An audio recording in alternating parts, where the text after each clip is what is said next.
Je vous propose une lecture dans Philippiens au chapitre 2. Philippiens chapitre 2, versets 1 à 4. Et pendant que vous cherchez, pendant la dîme et les offrandes, ça m'a rappelé l'histoire d'un homme. Et pendant l'offrande, en tout cas, il fouillait dans sa poche. Et puis finalement, il a sorti 100 francs qu'il a mis. Et puis, son voisin lui tend un billet de 10 000 francs. Il prend, il met. Bon, et puis à la sortie, il demande au voisin, mais ces 10 000 francs-là, ça vient d'où? Il dit, bon, le voisin lui dit, c'est quand vous fouillez là, c'est tombé de votre poche. Alors le gars, il est tombé, évanoui.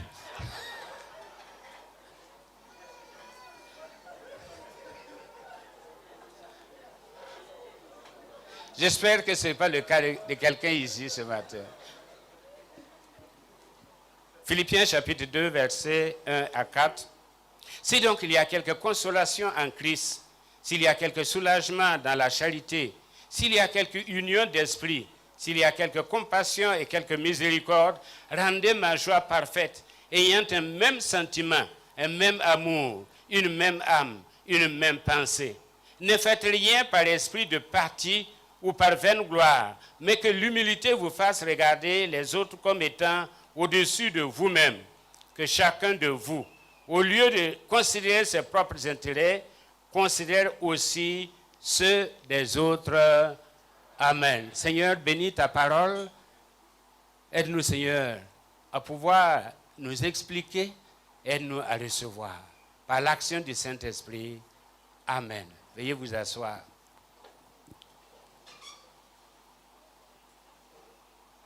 Le titre de notre méditation de ce matin, c'est la sociométrie du royaume.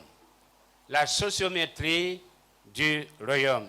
Ne vous laissez pas intimider par le mot sociométrie. C'est simplement l'unité de mesure dans les relations qui régissent un groupe. Ou on peut dire c'est la dynamique du groupe. Quand il y a un groupe, quels sont les éléments qui maintiennent ce groupe-là en vie? Quels sont les éléments qui permettent à ce groupe-là, à chacun dans ce groupe-là, de trouver son intérêt, de trouver son importance et de pouvoir se maintenir? C'est tout. Les Européens ont donné à ce nom, à cette notion, le nom de sociométrie. Parce que, eh bien, le pasteur Manon pourra nous dire, ça relève de la sociologie. C'est le maître qui mesure les relations humaines. Alors, l'apôtre Paul, ici, nous donne quand même quelques éléments. Ce n'est pas seulement ici, mais aussi dans l'épître aux Romains, il donne quelques éléments de base. Et le principe de base, c'est l'amour. Ou si vous voulez, le ciment de base, c'est l'amour. Car il est dit, tu aimeras le Seigneur ton Dieu de tout ton cœur, de toute ton âme, de toute ta pensée, mais ton prochain comme toi-même. Même dans l'Ancien Testament, eh bien, Dieu a instauré l'amour comme principe de base de toutes les relations. Principe de base de toutes les relations. Tu aimeras Dieu, mais tu aimeras aussi ton prochain.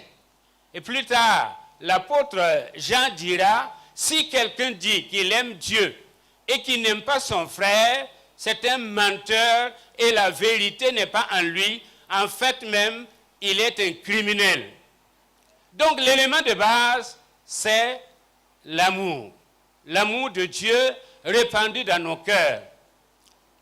Dimanche passé, ça a été le thème de la prédication. Donc je ne m'attarde pas.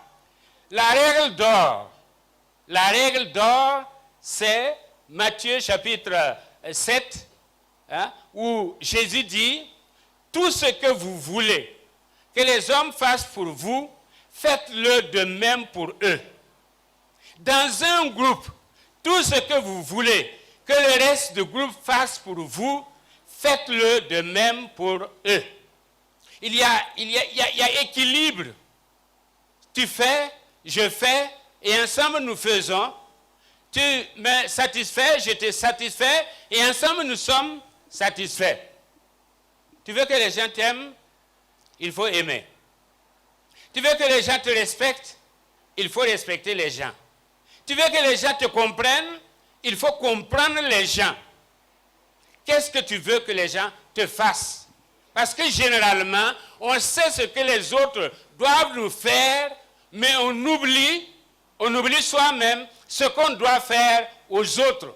C'est comme si les autres avaient des obligations en ce qui nous concernait, ils ont des devoirs en ce qui nous concerne, mais nous n'avons aucun devoir, nous n'avons que des droits à leur endroit, nous n'avons pas de devoir envers eux. Là, on force la chose. Dans le royaume des cieux, le type de relation ou la règle d'or qui doit régir les relations entre les habitants de ce royaume-là, c'est tout ce que vous voulez que les hommes vous fassent, faites-le de même pour eux. Amen. Et généralement, si nous le faisons, nous sommes surpris du retour de l'ascenseur. N'est-ce pas? Quand vous vous investissez dans la vie des gens, quand il vous arrive un problème, vous êtes étonné. Ce n'est pas ceux-là que vous avez aidés qui vont venir à votre secours, mais Dieu va susciter d'autres personnes pour venir à votre secours. Et vous serez étonné de voir des gens que vous n'avez jamais rencontrés qui viennent pour vous assister. Parce que ce que vous voulez que les hommes fassent pour vous, faites-le de même pour eux.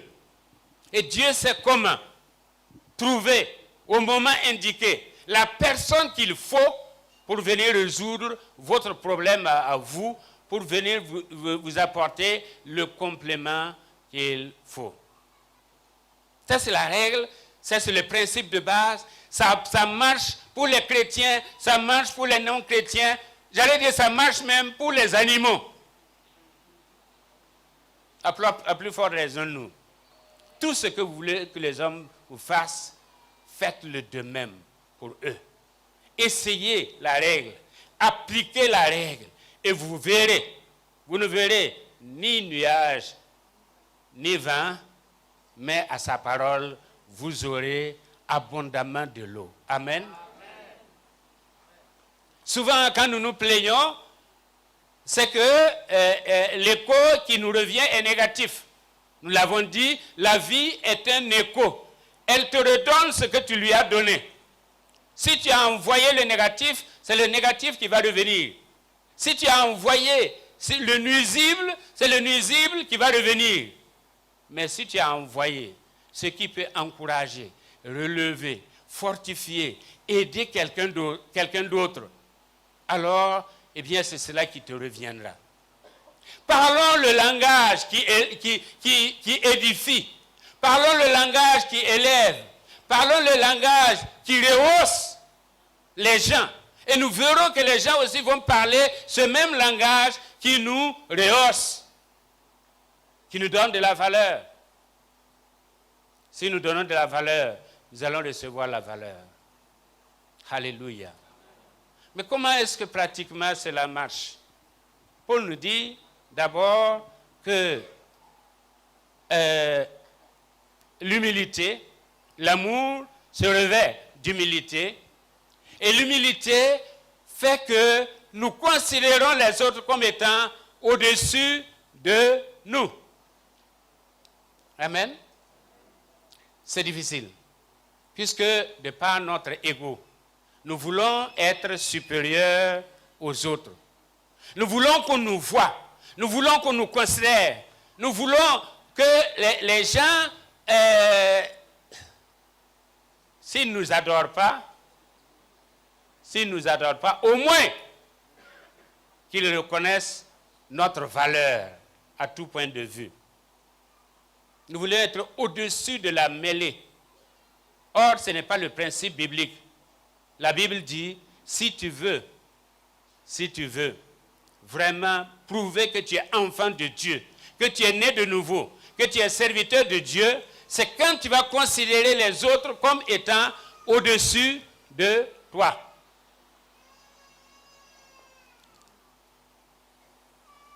Il y a quelques exemples. Quelques exemples. Par exemple, au Ghana, le président John Mahama, il est à l'accueil dans son église. Une église d'Assemblée de Dieu, il est à l'accueil. C'est lui qui fait asseoir les gens. Tout un président. Il est à l'accueil. Peut-être un jour, le frère Zongo Joseph sera président. Mais même si tu es président, tu restes à l'accueil. À l'église, il est comme tout le monde. Et il veut servir son Dieu. Et ce qui a fait la grandeur, par exemple, de l'église de David Yongisho, ou Paul Yongisho, c'est quand vous arrivez, ce sont les officiers, ce sont les généraux, ce sont ces gens-là qui sont à l'accueil. Et on dit que l'église commence par l'accueil d'abord. Et considère les autres comme étant au-dessus d'eux. La grandeur est ailleurs. Mais dans l'église, même pied d'égalité. J'ai aussi aimé ce que l'ambassadeur des États-Unis fait. Sur Facebook, vous l'avez vu, à Chériba, il était assis à même avec une femme qui fait la poterie pour s'informer de comment on fait la poterie. Que l'humilité nous fasse regarder les autres comme étant au-dessus de nous. Nul n'est supérieur à personne. Nous avons des dons différents. Mais si vous prenez l'homme en tant que tel, nous avons les mêmes éléments. Nous avons les mêmes éléments. Tout dépend des circonstances qui nous arrivent dans la vie. Il y a des gens qui auraient dû être des docteurs aujourd'hui, mais seulement papa a manqué de moyens pour qu'ils puissent continuer les études. Ils sont restés au niveau certificat, au niveau BPC. Il y en a même qui ont quitté le CE1 ou le CE2. Nous ne sommes pas supérieurs à eux. C'est les circonstances qui ont joué contre eux.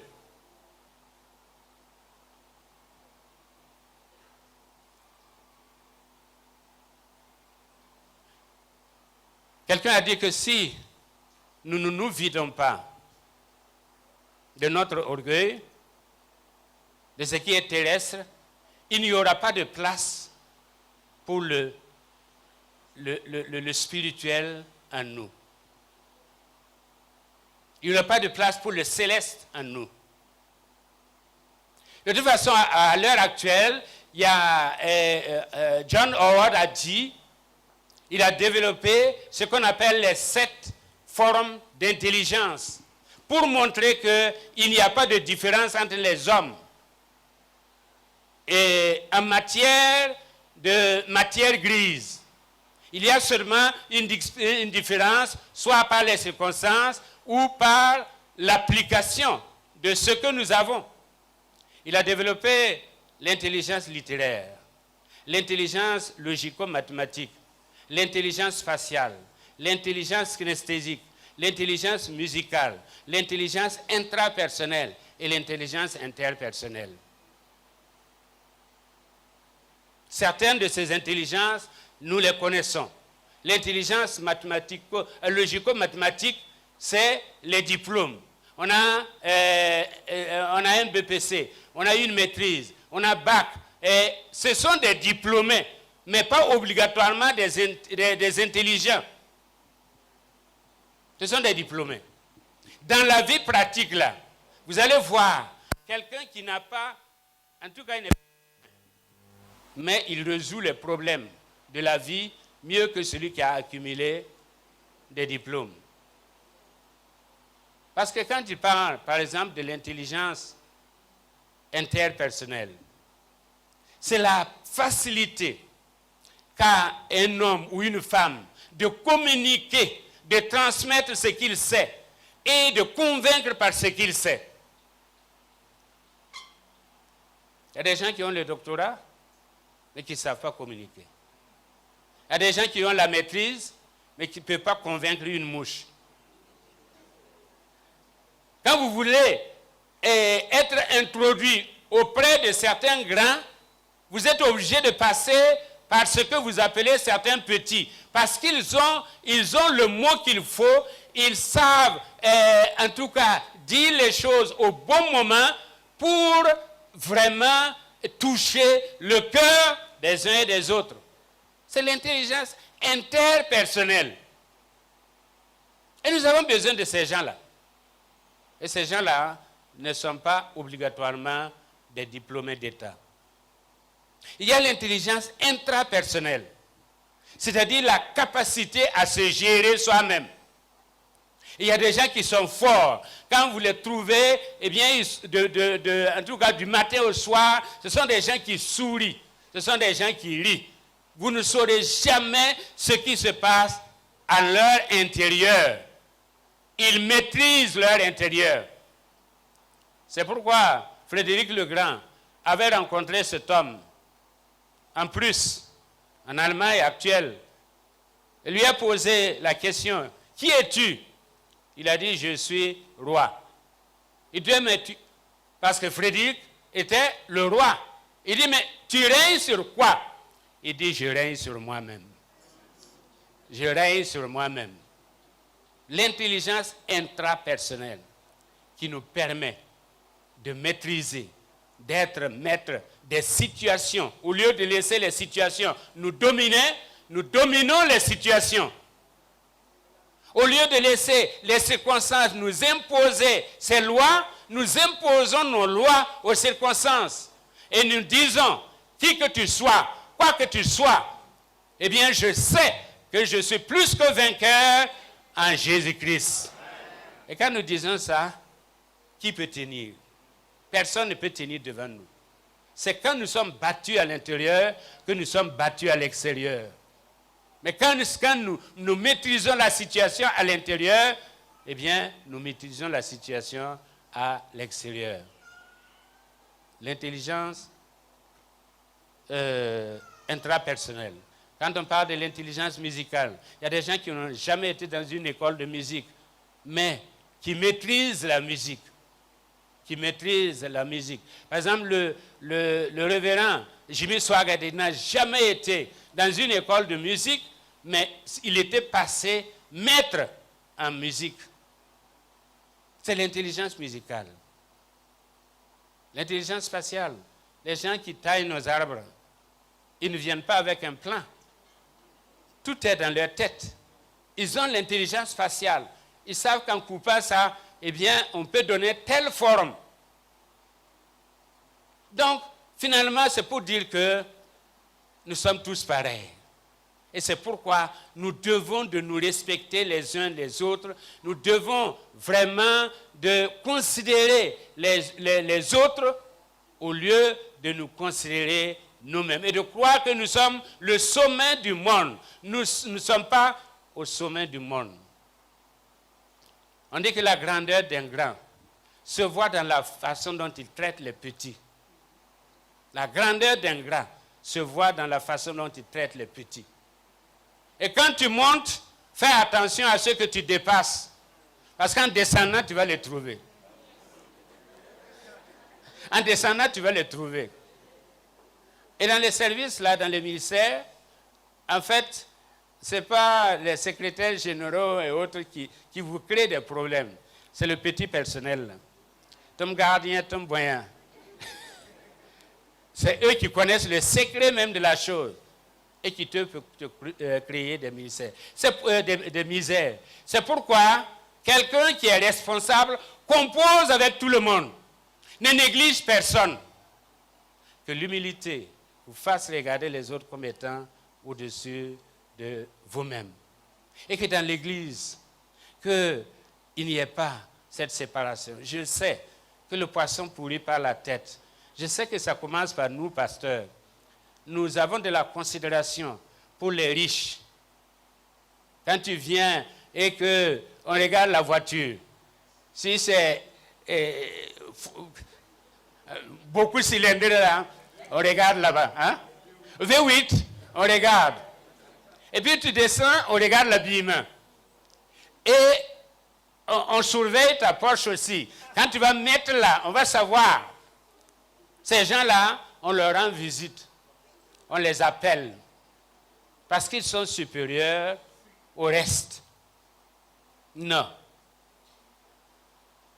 Il est supérieur par l'argent qu'il a, mais quelqu'un dans l'église, là, une pauvre vieille, un chômeur, peut être supérieur dans l'intercession pour toi. Et sa prière est plus efficace que les millions ou les milliers que tu peux recevoir de cet homme ou de cette femme. Et en fait, tu n'aides pas la personne. Parce qu'en allant vers elle et en lui montrant qu'elle est supérieure, elle se croit supérieure. Et tu ne l'as pas du tout aidée. Tu ne l'as pas du tout aidée. Nous devons nous considérer vraiment d'égal à égal. D'égal à égal. Je n'ai rien. Et la Bible le dit. Qu'as-tu que tu n'as reçu? Et si tu l'as reçu, pourquoi te glorifier? Si tu as quelque chose, un don particulier. Hein? Je pense à l'équipe musicale, l'équipe de louange. Il y a des gens qui chantent bien. Nous autres, on ne chante pas bien. Mais ce que tu as là, c'est ce que Dieu t'a donné. Tu chantes bien. Moi, je bois bien le café. Tu ne peux pas me battre au café.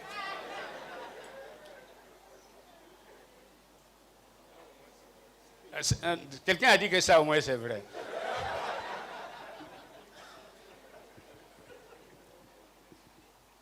La deuxième chose que Paul a souligné, il a dit que chacun de vous, au lieu de considérer ses propres intérêts, considère aussi ceux des autres.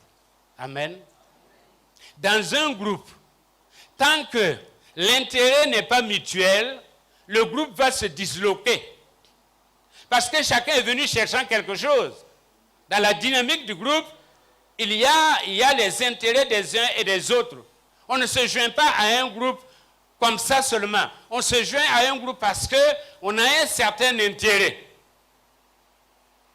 Donc dans le groupe, nous devons chercher l'intérêt des uns et des autres. Si nous cherchons seulement notre intérêt, nous allons passer à côté de la marque. Parce que bientôt, nous n'aurons personne en face. Or, il faut les gens pour que nous puissions valoriser nos intérêts. Il faut une banque pour valoriser les intérêts. S'il n'y a pas de banque, si tu poses ton argent là à la maison, ça ne produira rien. Stephen Covey a développé ce qu'il appelle les cinq approches. Les 5 approches, c'est d'abord, je gagne, tu perds. Comme on dit, c'est la loi du boxeur. Si je gagne, c'est que tu as perdu. Je gagne, tu perds. Je fais tout pour gagner, mais non seulement je veux gagner, mais je veux que tu perdes. Parce que mon bonheur dépend de ta perte. Mon bonheur ne dépend pas de mon gain, mais mon bonheur dépend de ta perte. Donc non seulement je dois gagner, mais il faut que tu perdes. Ça, c'est une approche qui n'est pas chrétienne. Je gagne, je piétine qui je peux piétiner, pourvu que je réussisse. Et ce que l'autre devient importe peu, pourvu que moi, j'ai gain de cause.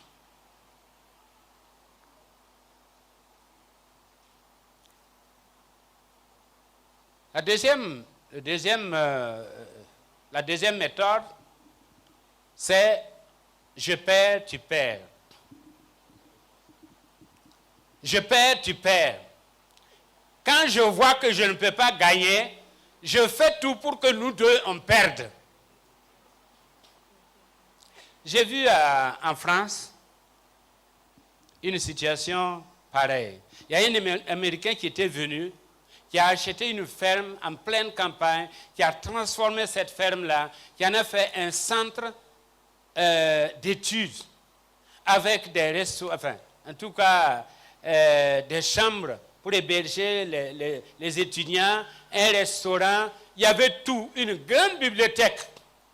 Et puis, entre-temps, ils ne se sont pas entendus. Et vous savez ce que les Français ont fait? Des gens qu'il a récupérés de la rue même. C'était des drogués, c'était des enfants, des gens de la rue, des SDF. Il les a récupérés, formés, ils sont devenus pasteurs.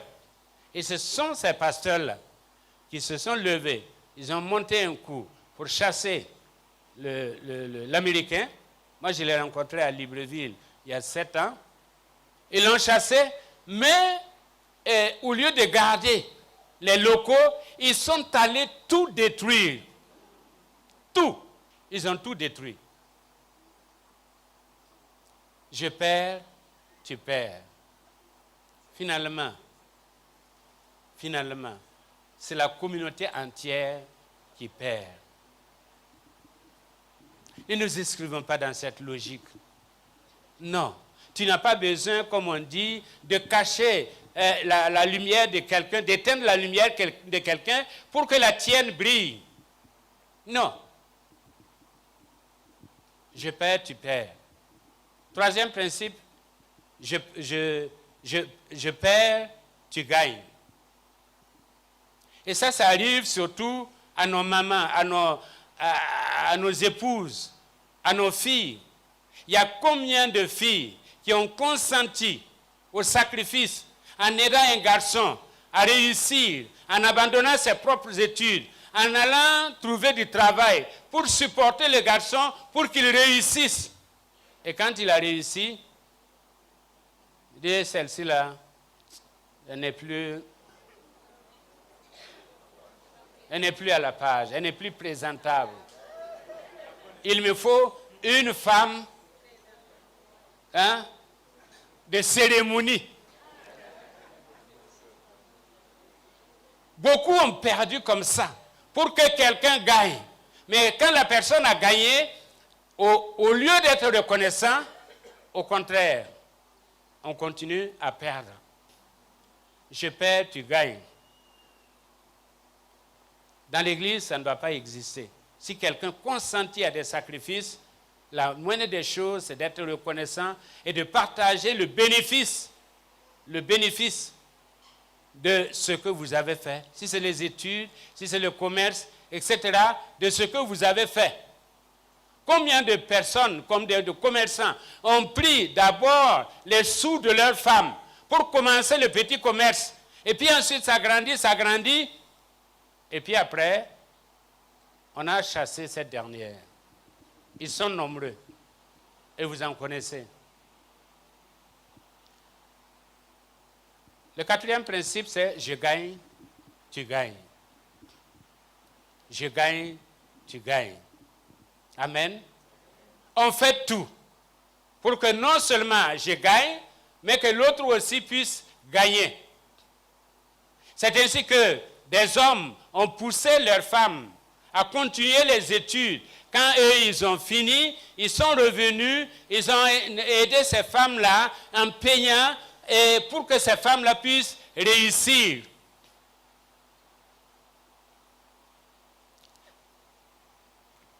Une fois, j'étais à Chicago avec un Sud-Coréen qui m'a expliqué comment ça fonctionne chez eux. Parce qu'ils ont envahi les États-Unis. Et c'est un peu comme les Sénégalais ici. Il dit, quand un Coréen vient, il ouvre un business. Il fait venir 5 Coréens qui travaillent avec lui. Et au bout de 5 à 6 ans, il ouvre pour eux. Mais eux aussi, ils sont obligés de faire venir 5 à 6 Coréens pour travailler avec eux. Et pendant ce temps, lui, il fait venir encore 5 à 6 Coréens qui travaillent avec lui. Vous voyez la multiplication? Au bout d'un certain temps, eh bien, c'est devenu des boutiques, des restaurants coréens, etc. Si c'est nous, les moussis, là, on fait comme la mouche. Hein? C'est plutôt la mouche et le cochon. 5 francs, 5 francs. Non, non, on ne vend pas. On ne vend pas.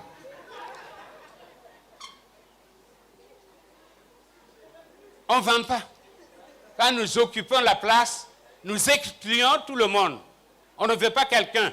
Parce qu'on ne veut pas que quelqu'un réussisse comme nous. Alors que le je gagne, tu gagnes, est vraiment le principe voulu par Dieu. Mais mieux, le 5e, c'est je gagne, tu gagnes, où on se sépare en bon accord. Quand on est à la fin du deal et qu'il n'y a plus à partager, au lieu de se bagarrer sur le peu d'héritage, on s'entend, on se partage l'héritage et chacun continue son bonhomme de chemin pour tenter l'expérience ailleurs. Souvent, on a pratiqué le je gagne, tu gagnes, jusqu'à ce qu'on soit à la fin du tunnel. Et là vient la bagarre. C'est là que chacun veut tirer la couverture de son côté. Chacun veut gagner mieux que l'autre. Mais dans le dernier paradigme, je gagne, tu gagnes, on se sépare en bonne intelligence, tout le monde gagne. Et Paul a donné l'exemple de Jésus-Christ. Il dit, en fait, Jésus-Christ, par amour, il a aimé. Ayant aimé les siens, il a aimé. Et quand il a aimé, qu'est-ce qu'il a fait? Il s'est vidé lui-même. C'est ce que en théologie on appelle la kénose. C'est-à-dire qu'il s'est vidé de ce qui était très important dans sa nature pour venir vers nous. Et à cause de cela, il s'est revêtu d'humilité. Celui qui était le prince des princes, il est devenu le serviteur des autres. Il a été maltraité, non pas parce qu'il manquait de puissance, mais simplement parce qu'il avait revêtu l'humilité. Il a accepté pour nous. Il a accepté de perdre pour nous permettre à nous de gagner. Et au final, Dieu l'a récompensé. Dieu l'a récompensé. C'est pourquoi il a gagné. Nous avons gagné. Le royaume de Dieu a gagné. Amen. Quand c'est le je gagne, tu gagnes. Quand nous recherchons les intérêts des autres aussi, alors à partir de là, nous gagnons. Nous gagnons parce que ce n'est pas la somme d'argent qui fait la réussite. Ce n'est pas la grandeur de l'entreprise qui fait la réussite, mais c'est la présence de Dieu. C'est l'approbation de Dieu qui fait toute la différence. Et quand nous cherchons les intérêts des autres, alors nous gagnons. Je me souviens de Yamidigli à Koudougou. Yamidigli voulait aller à l'école biblique. Et le missionnaire John lui a dit, non, tu restes. Tu ne vas pas à l'école biblique. Tu vas développer le commerce. Et je crois qu'il a commencé à lui donner quelques ports. Et puis de là, il a commencé le petit commerce. Et le commerce a grandi. Mais Yamidigli n'a jamais oublié qu'il avait une mission, c'est-à-dire cet argent-là devait servir à la gloire de Dieu. Il n'a jamais oublié. Et tous ceux d'une certaine génération savent ce que cet homme-là a fait. Il a fait, il a beaucoup fait. Parce qu'il cherchait l'intérêt des autres. Il cherchait l'intérêt des autres. Pendant la première voiture du Lango, c'est lui qui l'a achetée. À un moment donné, c'est lui qui a supporté financièrement tout le Lango. Il cherchait l'intérêt des autres. Parce qu'en cherchant l'intérêt des autres, en fait, on cherche l'intérêt de Dieu. Amen.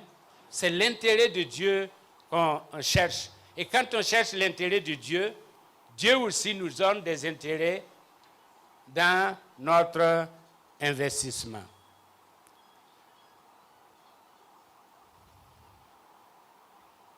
Que le Seigneur nous donne. D'abord, de comprendre que tout ce que nous voulons que les hommes fassent pour nous, nous devons le faire pour eux. De comprendre que c'est l'humilité qui doit nous élever, l'orgueil doit mourir en nous, sinon rien du ciel ne pourra vivre en nous. Et ensuite, que chacun considère les intérêts des autres. Les intérêts des autres. Parlant d'humilité, je me souviens toujours de Boursanga. Pour ceux qui ont d'une certaine génération, en fait, Boursanga, ce n'est pas parce qu'il était Bissa, mais on l'appelait Boursanga. Il était Bissa, mais pour nous, c'était l'homme de référence. Et Boursanga avait dit, Jésus wanga dare, nepkena yelema maya wendo naba. Tu wena yele Boursanga lonkien, tu bamda banyasin. Parce qu'il avait une dent contre Wendo Naba. Mais il a traduit à sa façon la nécessité d'être humble et de considérer les autres comme étant au-dessus de nous-mêmes.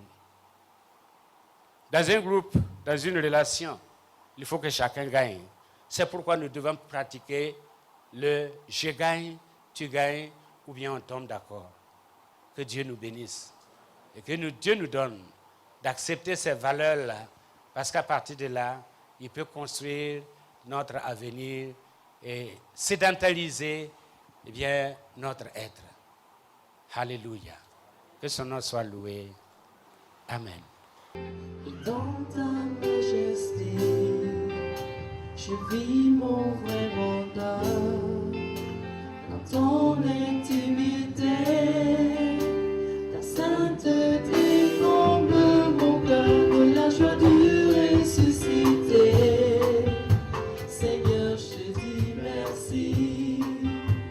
Et là dans ta présence, j'exalte ta présence. Ta gloire est mon partage. Toi le rocher des âges. Faible mon te sanctifie et mon esprit te magnifie. Seigneur, je te dis merci. Ton amour en moi dévore. Et nos deux esprits s'accordent dans un élan de tendresse. Je me réjouis sans cesse, je viens savourer.